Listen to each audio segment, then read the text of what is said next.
हाय बच्चों, मैं धीरज कुमार साहू, भौतिक विज्ञान प्रवक्ता।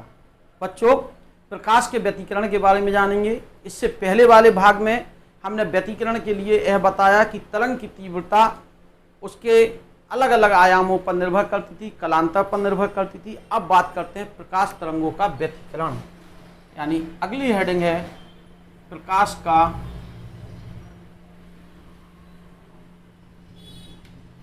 व्यतिकरण।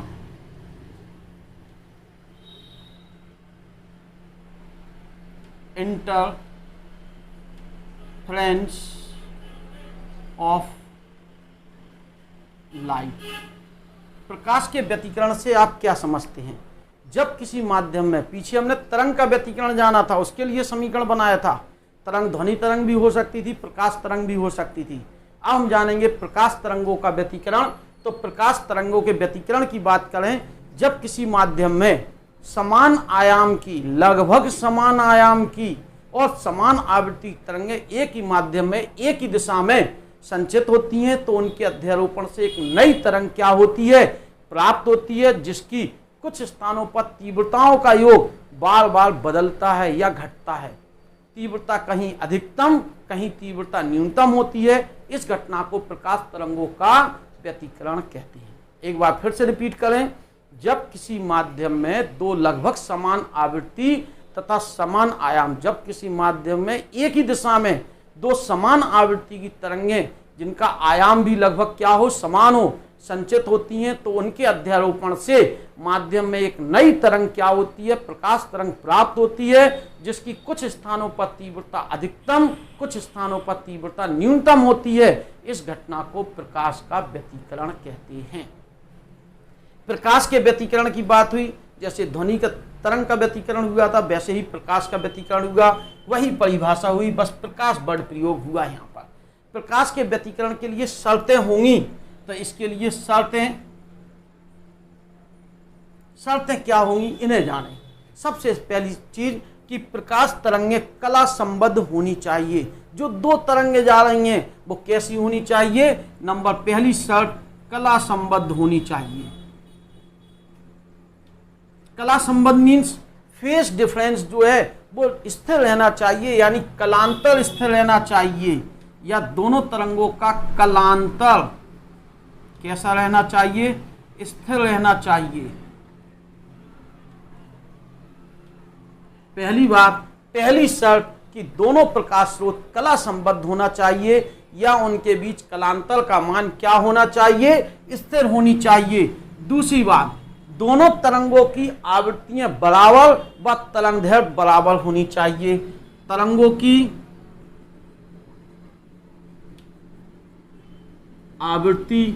आवृत्तियां व तरंगदैर्घ्य कैसे होने चाहिए? समान होने चाहिए। अगर आवृत्ति और तरंगदैर्घ्य अलग अलग होंगे तो व्यतिकरण नहीं होगा और हमें प्रकाश तरंगों का व्यतिकरण प्राप्त नहीं होगा। ध्यान रखेंगे इस बात को। तीसरी बात, आयाम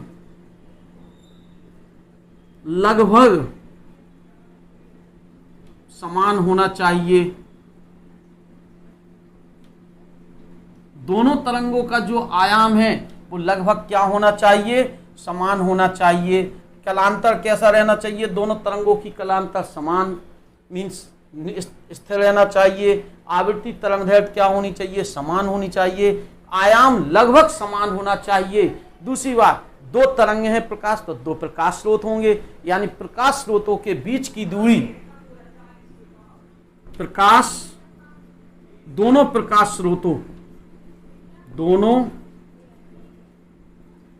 स्रोतों के बीच की दूरी अल्प, ब्रैकेट में अल्प मीन्स कम होनी चाहिए। अगर पास पास होंगे तभी व्यतिकरण होगा, अगर दूर दूर तरंगें होंगी तो व्यतिकरण नहीं होगा। ध्यान रखेंगे। और लास्ट बात कर लें, प्रकाश स्रोत संकीर्ण होने चाहिए। संकीर्ण संकीर्ण से तात्पर्य है कि सूक्ष्म होने चाहिए, बड़े नहीं होने चाहिए प्रकाश स्रोत, छोटे छोटे। तो हम प्रकाश का व्यतिकरण अगर करना चाहते हैं तो इन बातों को हमें ध्यान रखना होगा कि दोनों तरंगों के बीच यह शर्तें होनी चाहिए। एक बार फिर से रिपीट कर दें, प्रकाश का व्यतिकरण जब समान आवृत्ति की लगभग समान आयाम की दो प्रकाश तरंगें एक ही माध्यम में एक ही दिशा में क्या होती हैं, संचित होती हैं, तो उनके अध्यारोपण से एक नई तरंग प्राप्त होती है जिसकी तीव्रता का योग विभिन्न स्थानों पर भिन्न भिन्न होता है। कुछ स्थानों पर तीव्रताएं अधिकतम, कुछ स्थानों पर तीव्रताएं न्यूनतम होती हैं। इस घटना को प्रकाश का व्यतिकरण कहते हैं। प्रकाश के व्यतिकरण के लिए शर्तें, पहली चीज, दोनों प्रकाश स्रोत जो हैं उनकी प्रकाश तरंगें कला संबद्ध होनी चाहिए, यानी कलांतर स्थिर रहना चाहिए, यानी नियत रहना चाहिए। आवृत्तियां और तरंगदैर्घ्य दोनों तरंगों की समान होनी चाहिए। प्रकाश आयाम दोनों तरंगों के लगभग समान होने चाहिए, अंतर बहुत कम होना चाहिए। दोनों प्रकाश स्रोत समीप होना चाहिए। और तीसरी और लास्ट पांचवी बात, प्रकाश स्रोत क्या होने चाहिए, संकीर्ण होने चाहिए। चलिए अब हम चलते हैं कि क्या कहते हैं प्रकाश के व्यतिकरण का एक प्रयोग, वह प्रयोग है यंग नामक वैज्ञानिक का प्रयोग था। तो हम अब जानते हैं प्रकाश के व्यतिकरण के संबंध में यंग का प्रयोग। तो हेडिंग आती है यंग का दिक् रेखा छिद्र प्रयोग। यंग का दिक् रेखा छिद्र प्रयोग, यानी हम यंग का एक्सपेरिमेंट जानना चाहते हैं, Young's double slit interference experiment. ठीक है, यंग डबल स्लिट मींस द्विरेखा छिद्र, रेखा छिद्र है यानी स्लिट के रूप में है और डबल हम कर रहे हैं, उससे इंटरफेरेंस कराने जा रहे हैं। तो यंग का एक्सपेरिमेंट जान रहे हैं हम। यंग का प्रकाश के लिए प्रकाश के व्यतिकरण का प्रयोग जानेंगे। तो इसके लिए यंग नामक वैज्ञानिक ने 3 पर्दों का प्रयोग किया। एक पर्दा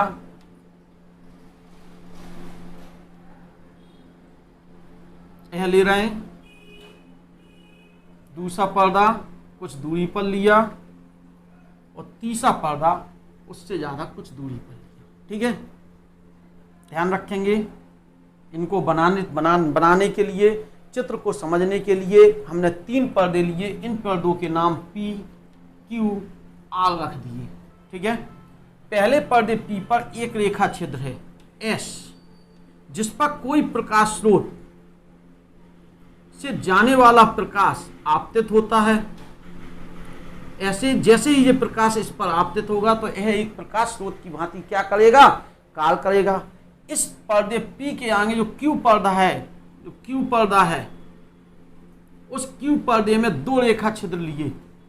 एक रेखा छिद्र यहां पर लिया, एक रेखा छिद्र यहां पर। यह रेखा छिद्र S1 कह दिया, इस रेखा छिद्र को S2 कह दिया।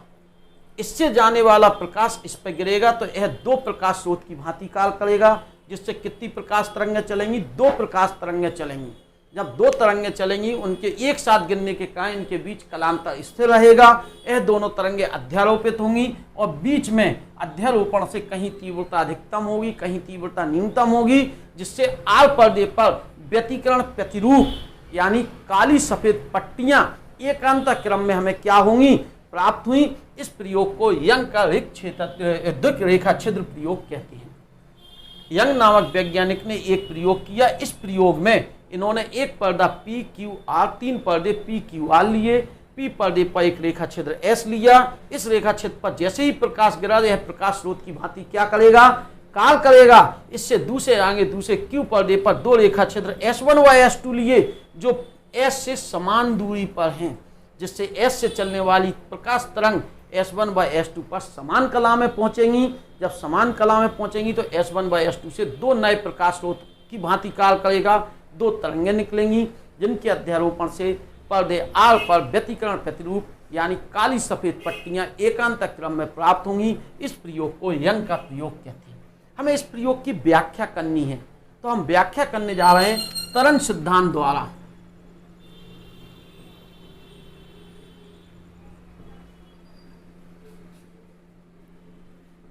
यंग के प्रयोग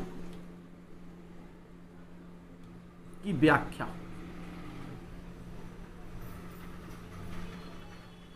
इसके लिए यंग नामक वैज्ञानिक ने पहले पर्दे पी पर कोई एक रेखा क्षेत्र एस लिया जिस पर कोई प्रकाश आपतित किया, जिससे एस एक प्रकाश स्रोत की भांति कार्य करता है। एस से चलने वाली प्रकाश तरंगे, चूंकि तरंगे कहा तो इन तरंगों को इन्होंने कुछ आविच्छिन्न रेखा चाप, आविच्छिन्न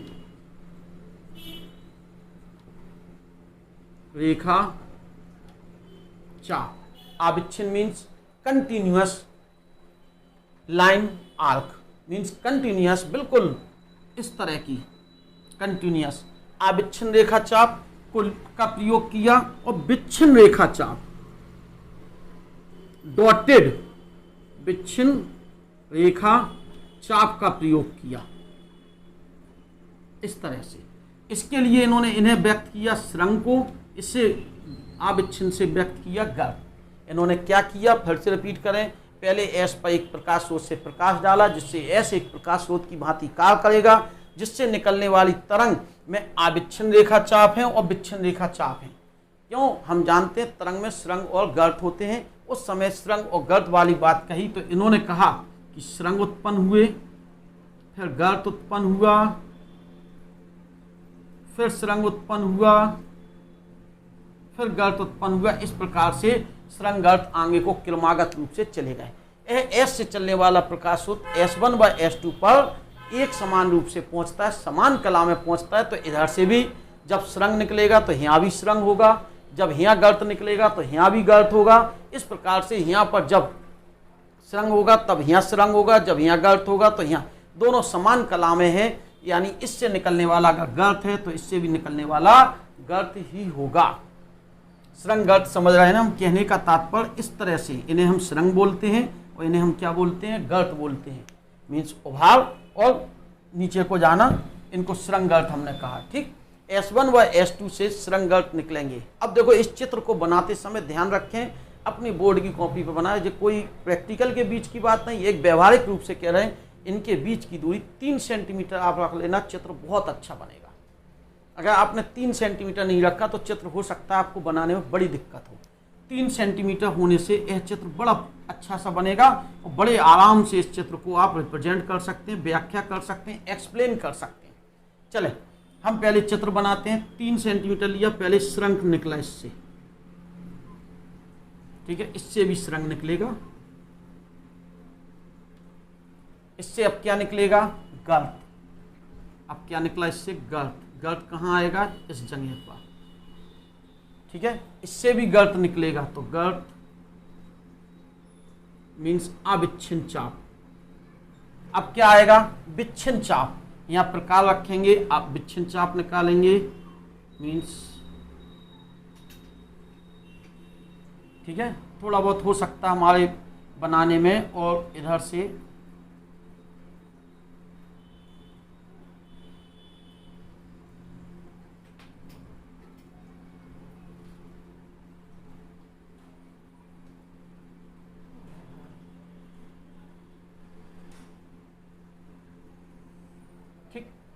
अब क्या होगा, फिर वही dot dot dot dotted arc, फिर यहां भी डॉटेड,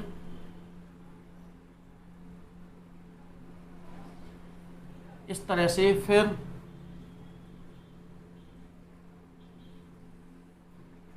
ठीक, यहां भी कंटिन्यूअस। इससे यह क्रम क्या होता जाएगा, चलता जाएगा। तो अविच्छिन्न रेखा चाप सुरंग को व्यक्त कर रहा है, विच्छिन्न रेखा चाप गर्त को। जब इधर से एक तरंग चली, इधर से, जब अविच्छिन्न रेखा चाप, अविच्छिन्न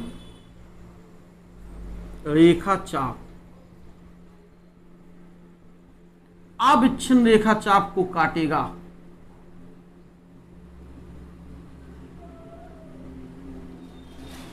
या विच्छिन्न रेखा चाप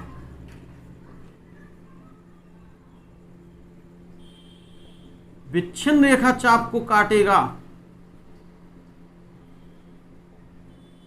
वहां पर, उन स्थानों पर जो ये दोनों क्रियाएं बनी, उन स्थानों पर समपोषी व्यतिकरण होगा, समान कला में होंगी तरंगें, समान कला में समान कला में तो कौन सा समपोषी पीछे पड़ा था व्यतिकरण होगा, और समपोषी व्यतिकरण तो तीव्रता का मान अधिकतम, तीव्रता का मान अधिकतम तो यह चमक ज्यादा, चमकीले बिंदु होंगे, दीप्त बिंदु बनेंगे। इसे कहेंगे अपन एंटी नोड। इन्हें क्या कहेंगे अपन? Anti node. जहां पे दीप्त बनेंगे उन्हें क्या कहेंगे? Anti node. जब चित्र में देखें, देखो इस स्थान को हम खाली बिंदु से व्यक्त कर रहे हैं। देखो जी समान डॉट डॉट डॉट को काट रहे आप, देखो कंटिन्यूस कंटिन्यूस को जे डॉट डॉट डॉट, ऐसी जे अगर हम इनको मिलाएंगे तो बिल्कुल सीधी लाइन जा रही। इस स्थान पर ब्राइट फ्रिंज बनेगी, दीप्त फ्रिंज, दीप्त फ्रिंज। इन्हें अपन एंटी नोड कहेंगे, एंटी नोड। इन बिंदुओं को क्या कहा? एंटी नोड मीन्स निष्पन्द, प्रस्पंद बोलते हैं इसको, प्रस्पंद मीन्स एंटी नोड इंग्लिश में कहते हैं। ये व्यक्त किया चित्र में, सफेद बिंदु से हमने इन्हें व्यक्त किया। देखो यहाँ दीप्त फ्रिंज में, यानी तीव्रता अधिकतम है, मैक्सिमम, तो इसलिए दीप्त फ्रिंज बनी।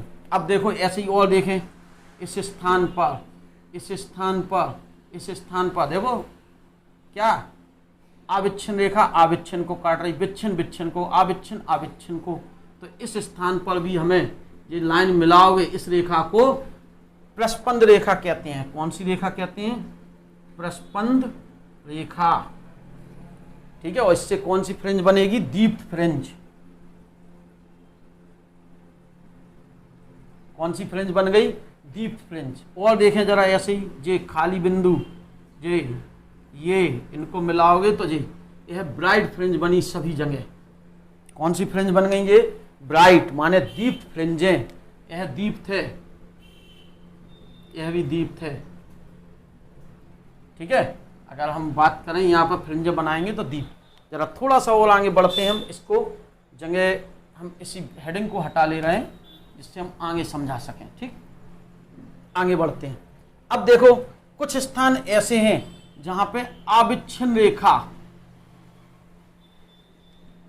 विच्छिन्न रेखा चाप को काट रहा है, या विच्छिन्न रेखा आविच्छिन्न रेखा चाप को काट रहा है।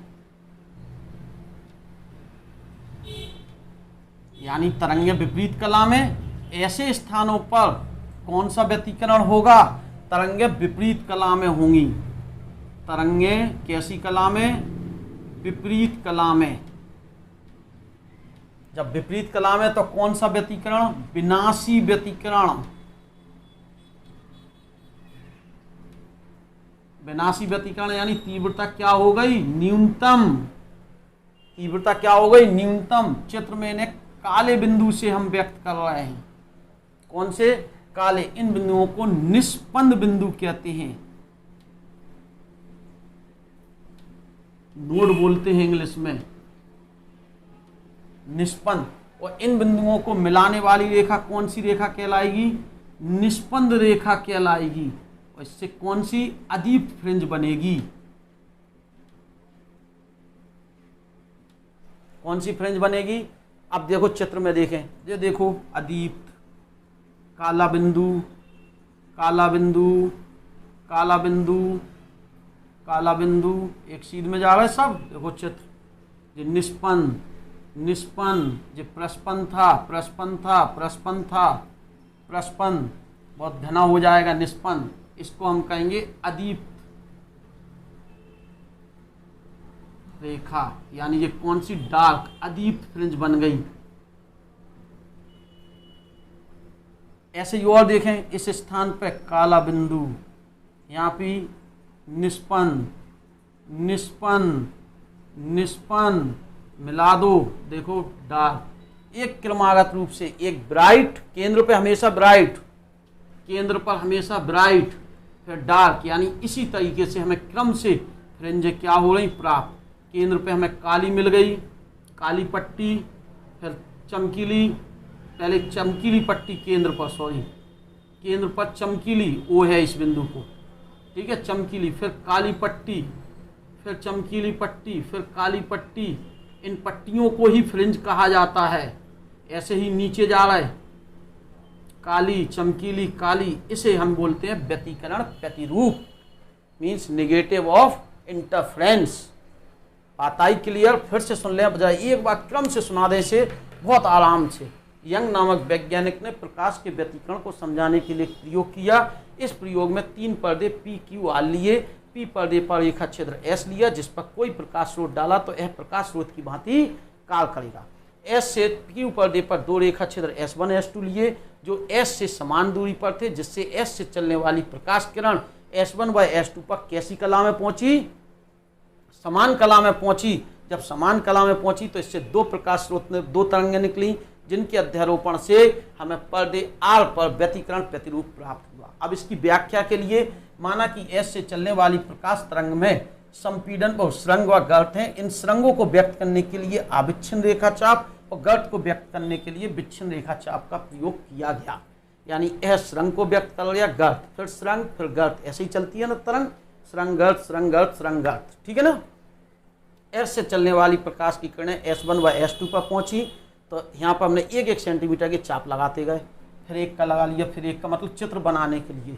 इसमें देख रहे हैं कुछ स्थानों पर आविच्छिन्न रेखा आविच्छिन्न को काट रही, विच्छिन्न रेखा विच्छिन्न को, या आविच्छिन्न रेखा आविच्छिन्न को काटती। उन स्थानों पर तरंगे कैसी कला में होंगी? समान कला में होंगी। इन बिंदुओं को प्रस्पंद बिंदु कहते हैं। तीव्रता का मान अधिकतम, समपोषी व्यतिकरण इन स्थानों पर, इससे हमें ब्राइट फ्रिंज क्या हुई प्राप्त। फिर से एक बार रिपीट करें, आविच्छिन्न रेखा आविच्छिन्न रेखा को, विच्छिन्न रेखा विच्छिन्न को, आविच्छिन्न आविच्छिन्न को। इन बिंदुओं पर समान कला में तरंगे होने के कारण इन स्थानों पर तीव्रता अधिकतम, समपोषी व्यतिकरण होता है। इन बिंदुओं को प्रस्पंद बिंदु कहते हैं। इन बिंदुओं को मिलाने वाली रेखा प्रस्पंद रेखा। इसके कारण पर्दे पर दीप फ्रिंज क्या होती है? बनती है, ठीक है। जिन स्थानों पर आविच्छिन्न रेखा, ये वाली विच्छिन्न रेखा को, आविच्छिन्न रेखा विच्छिन्न रेखा को विपरीत, आविच्छिन्न विच्छिन्न को, उन स्थानों पर तरंगे विपरीत कला में हैं। इन स्थानों पर व्यतिकरण विनाशी होगा, तीव्रता न्यूनतम होगी। काले बिंदुओं से व्यक्त किया, निष्पंद कहते हैं। इस रेखा को निष्पंद रेखा कहते हैं, और अदीप्त रेखा कहेंगे, यानी निष्पंद रेखा कहेंगे, ये गलत लिख दिया, कोई दिक्कत नहीं, निष्पंद रेखा कहेंगे या दीप अदीप्त फ्रिंज। और इससे जो फ्रिंज बनेगी वो क्या कहलाएगी? अदीप्त। इस प्रकार देख रहे हैं, केंद्र पर सदैव दीप और उसके एकांतर क्रम में दीप्त और अदीप्त क्रमागत रूप से बनती है। इस प्रकार हमें इस घटना को प्रकाश का व्यतिकरण कहते हैं। अब एक नई समस्या, इन पट्टियों को फ्रिंज कहा, इन फ्रिंजों की चौड़ाई क्या है? इसके लिए नेक्स्ट टॉपिक होगा फ्रिंज चौड़ाई का व्यंजक। प्रकाश के व्यतिकरण के लिए फ्रिंज चौड़ाई का व्यंजक। इसके वीडियो देखना है, ऊपर आई बटन को क्लिक करें, जैसे ही टच करेंगे इसकी प्लेलिस्ट खुल जाएगी और इसके वीडियो बिल्कुल क्रम से आप देखते जाएं और तैयार करते जाएं, ठीक है ना। तब तक के लिए धन्यवाद।